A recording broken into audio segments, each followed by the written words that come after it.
Howdy, everyone. It's Bradley Stalder, and this is episode 3 of the Best Bell Fantasy Football Podcast. Thanks for tuning in.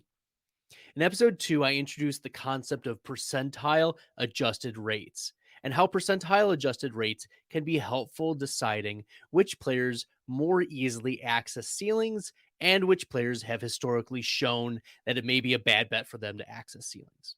Today, I'll apply the percentile adjusted rates for team stacking purposes. Now, I haven't included rookies yet in these calculations. However, that is for future research and podcasts. Now, which teams should best ball drafters be targeting? We can't all draft the Tampa Bay Buccaneers, right? That team is given with Tom Brady, Leonard Fournette, Mike Evans, Russell Gage, Chris Godwin's on the mend. Gronk hasn't decided if he's coming back to play as of this recording, though I think he is worth drafting. You should be drafting Rob Gronkowski in your best ball drafts. There are other no-brainer teams like the LA Rams, Buffalo Bills, LA Chargers, Cincinnati Bengals. Again, I feel like I don't need to make a case for those teams. I'll start with 3 team stacks you should prioritize, and then give 3 team stacks you should avoid, or avoid most of their players.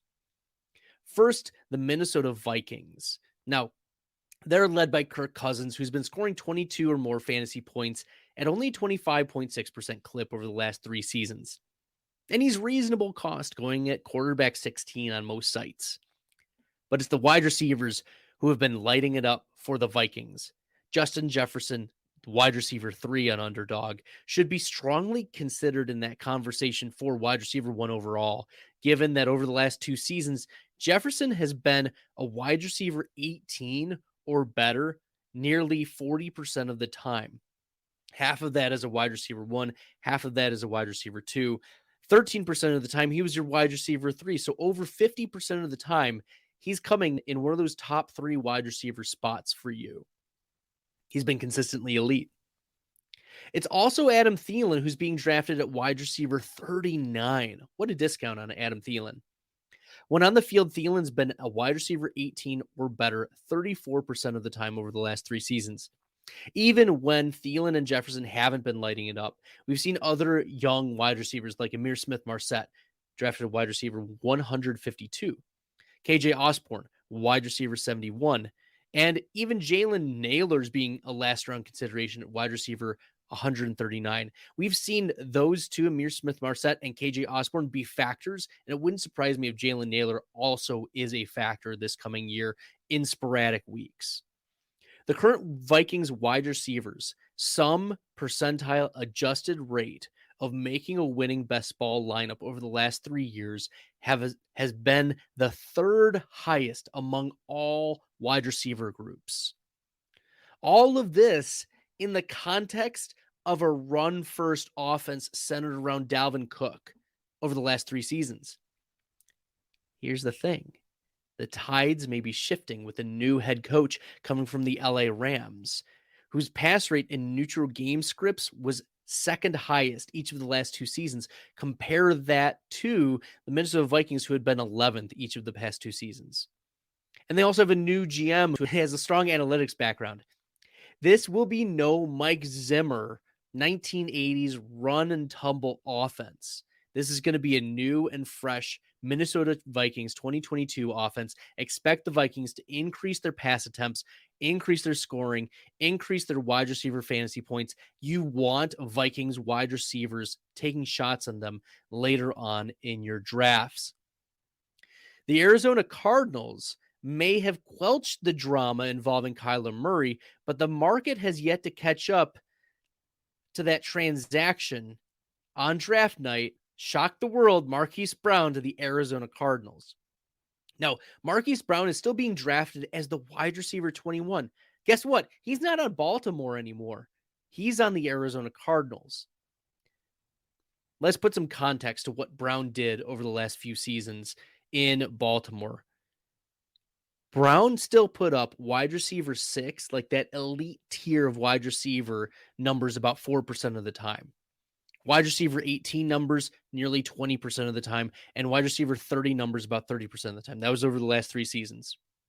Now, last year when the Ravens became a top 10 pass volume offense in 2021, Marquis Brown saw each of those metrics increase to 6%, 22%, and 37%. So we saw not only his upper ceiling, his upper echelon increase, but also even that floor of making your best ball lineups. Both Brown's floor and ceiling increased in that volume. And now you're going to Arizona where the pass volume is high.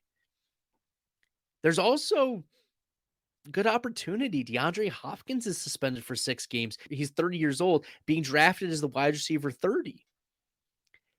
Zach Ertz, he's 30 years old, drafted as the tight end 10. AJ Green, he's the wide receiver 85. And if I'm taking any late round shots, AJ Green isn't a bad one. But there's also Rondell Moore. He's unproven, wide receiver 54 right now. And Marquise Brown pegs to be the clear wide receiver 1. You want to stack your Kyler Murray with Marquise Brown and throw in some AJ Green, throw in some Rondell Moore, some Antoine Wesley, who's going at wide receiver 120. All of those players have played significant roles in the Cardinals offense before in the absence of DeAndre Hopkins. So they should be values, and you should be sprinkling them in with all of your Kyler Murray stacks. The last team I want to encourage you to stack with is the Dallas Cowboys, right? They rank 8th in quarterback wide receiver stack rate and 6th in quarterback tight end stack rate among currently rostered players rates over the last 3 seasons. Dak Prescott has been the model of consistent quarterback play over the last 3 years. Only Patrick Mahomes and Dak Prescott have 3 straight seasons of at least 25 fantasy points as their 73rd percentile weekly output. Even though last year featured Amari Cooper, Michael Gallup, CeeDee Lamb, and Ezekiel Elliott all sustaining injuries, and with Dak coming off of a devastating 2020 knee injury himself, he still put up 22 or more fantasy points at the 6th highest percentile adjusted rate among quarterbacks. Now, the receiver room may look different in 2022 with the additions of Jalen Tolbert and James Washington, along with the departures of Amari Cooper and Cedric Wilson. CeeDee Lamb is still there. Michael Gallup's recovering from an ACL, but it's Dalton Schultz, tight end 8, who has emerged as a star. Schultz was tight end 5 last season in percentile adjusted rate of scoring 16.4 fantasy points. Now, that rate was ahead of George Kittle. It was ahead of Dallas Goedert, and it was ahead of Darren Waller. If you draft Dak, Dalton Schultz is a priority add. Now, let's turn to the avoids. Bears fans, you want to close your ears for this one. Also, Justin Fields fans, you want to close your ears for this one. Yikes. This team is bad. The Bears are so bad. Chicago is 30th in veteran team stack rate and did almost nothing to add to the offense's upside. Look, I like Cole Kmet, Notre Dame homer right here. I think he will emerge and take a step forward. I think he'll outproduce tight end 16. He's a sleeper for me to be a top 10, top 6 PPR tight end, but he's never done it before. Cole Kmet has never scored more than 14.7 fantasy points in PPR scoring in a game. Now, Darnell Mooney going as that wide receiver 33, he's a nice piece too, but you can't expect upside from Darnell Mooney. Not once has Darnell Mooney crossed that 24.7 fantasy point threshold to be that elite wide receiver. Instead, he's a fine wide receiver 2 or 3 target. 34% of his games were in that range last year. But Byron Pringle, drafted as the wide receiver 93, like he's the next one up. It's a hot mess. And don't talk to me about Velus Jones, okay? Even as cheap as Fields, Mooney, Kmet, and Pringle and company come in best ball drafts, they just simply cannot access the ceiling you want to win tournaments. And while Davis Mills, quarterback 28, is one of my highest drafted quarterbacks in the Underdog Superflex pre-draft tournament, aside from Brandon Cooks at wide receiver 34, there's not a lot of other stackable options. John Mechie at wide receiver 77 is coming off an ACL tear. Nico Collins, wide receiver 86, didn't do much in his first year. Let's not forget Danny Amendola. Not only played meaningful snaps for the Texans last season, but also had a 10% rate of achieving at least a wide receiver 18 range weekly outcome. Unless the Texans add a player like a Jarvis Landry or re-sign Will Fuller, there's not much upside to be had for that offense. And I even like Brevin Jordan. I think he's a better value than Irv Smith at this point. But like, I'll stack Jordan with Davis Mills. There's still not upside there. I am concerned about the Houston Texans. And finally, I'll add one team here that may make sense to you in a little bit, and that's the Baltimore Ravens. The only stack worth rostering for the Ravens is the most obvious one. Lamar Jackson, quarterback 4, Mark Andrews, tight end 2. Rashad Bateman is being drafted as the wide receiver 35, which is the only other wide receiver drafted in the top 95 of underdog drafts. It's thin for Baltimore, which we project to revert back to a run-first offense upon the return of J.K. Dobbins and Gus Edwards. The loss of Marquis Brown cannot be overstated. It's massive.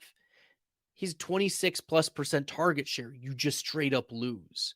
And for Bateman to elevate to only wide receiver 35, that speaks to the market's unwillingness to crown him as any upside play in this Ravens offense. His rookie season, yes, it was slowed by injury, but Bateman was a wide receiver 30 only about 2% of the time. And he was making your best ball lineups only about 5% of the time. There may be a missing target share, but the former first-round pick wide receiver is the only one who's poised to step up. My advice is, if you miss out on Andrews and he goes off the board, don't be afraid to draft Lamar Jackson naked. Like, you do not need to take shots on later round wide receivers like Devin Duvernay, who's going as wide receiver 96, Tylen Wallace, wide receiver 117, James Proche, wide receiver 125. You don't need to take a shot on Nick Boyle later, okay? Those players can be ignored. Lamar is fine being drafted naked if you miss out on Mark Andrews. And in fact, like, you can also draft Mark Andrews and not have that correlation with Lamar Jackson. It's okay. Like, you're okay if you miss out on that stack. But if you're going to stack the Ravens, the only stack that makes sense is Jackson and Andrews. Now, since you've been listening and such a great audience, I want to give you one more bonus consideration. And it's the homer in me, right? It's one to think about a little bit deeper. And this is actually a good stack. I want you to stack this player, Aaron Rodgers and Aaron Jones. I want you to stack them together. With Devontae Adams gone, Aaron Jones is the unique running back priority stack in best ball. In the 7 games Adams has missed over the last 3 seasons, Aaron Jones has averaged 5 receptions, nearly 7 targets, averaged over 125 total yards, over a touchdown, nearly a touchdown and a half every game, and on average finishing as the running back 9 in PPR scoring. 2 of those games, he was the running back 1 overall. Not only that, but Jones has scored at least 23.6 PPR fantasy points at the 7th highest rate over the last 3 seasons. And despite the emergence of A.J. Dillon last season, we saw Dillon increase in targets and rushes, touchdowns, involvement in the offense. Jones still scored at least 23.6 fantasy points at about the same percentile adjusted rate in 2021 as in 2020. The additions of Christian Watson and Romeo Doubs in the rookie draft, they don't impact Aaron Jones and his role in the offense. He's going to get hyper targeted in the Green Bay passing game for 2022. And as for Aaron Rodgers, he's had the 5th highest rate of scoring 22 or more fantasy points over the last 3 seasons. So Rodgers Jones, that combination makes sense. And for what it's worth, Christian Watson and Allen Lazard are outside the top 50 of wide receiver, and Watkins, Doubs, Cobb, and Amari Rodgers are all wide receiver 80 or later. That'll do it for today's pod. Thanks for tuning in. If you haven't subscribed to the Best Ball Fantasy podcast, make sure you do wherever you listen to podcasts. And make sure you check out the Best Bell YouTube channel where I'll be drafting live throughout the off season. Don't forget to follow me on Twitter at FFStalder. Thanks for listening. I appreciate it. And later this week, join me on Drafters Fantasy, where I'll be doing another live Drafters Million NFL Best Ball Championship draft with my old friend Billy Muzio. In the meantime, good luck in the best ball streets.